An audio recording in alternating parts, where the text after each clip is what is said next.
ایک امریکی web site نے ایشیا میں سب سے زیادہ یوٹیوب سے کمائی کرنے والے چینلز کی لسٹ فراہم کی ہے۔ ویب سائٹ کے مطابق انڈین یوٹیوب چینل جو کہ بچوں کی نظمیں بناتا ہے سب سے پہلے نمبر پر ہے۔ رپورٹ میں بتایا گیا ہے کہ اس چینل نے 2013 سے اب تک 21 ارب کمائے ہیں، جو خطے میں سب سے زیادہ کمائی کرنے والا پلیٹ فارم ہے۔ سیکنڈ نمبر پر آسٹریلوی یوٹیوب چینل CKN ہے، جس نے اب تک 10 ارب روپے کما لیے ہیں۔ چینل کی وجہ شہرت بچوں کا خوبصورت کنٹینٹ ہے۔ دوستو، جاپان کے فشرز نامی یوٹیوب چینل نے اب تک 8 ارب روپے کمائے۔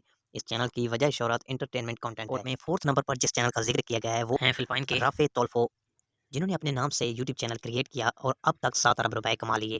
ان کا چینل انسانی حقوق سے متعلق ویڈیو پر مشتمل ہے۔ Next YouTube channel Zoni and family ہے، جو کہ انڈونیشیا سے تعلق رکھتا ہے۔ انہوں نے اب تک 2 ارب 70 کروڑ روپے سمیٹ لیے ہیں۔ دوستو، آپ کو بتاتا چلوں کہ یوٹیوب کو ملنے والے مجموعی ویوز کا 30% حصہ جنوبی ایشیا، مشرقی ایشیا اور وسطی ایشیا سے تعلق۔ دوستو، اب بات کر لیتے ہیں پاکستان کی۔ تو پاکستان اس ریس میں دیر سے پہنچا، لیکن دوستو پاکستان میں ٹیلنٹ کی کمی نہیں ہے۔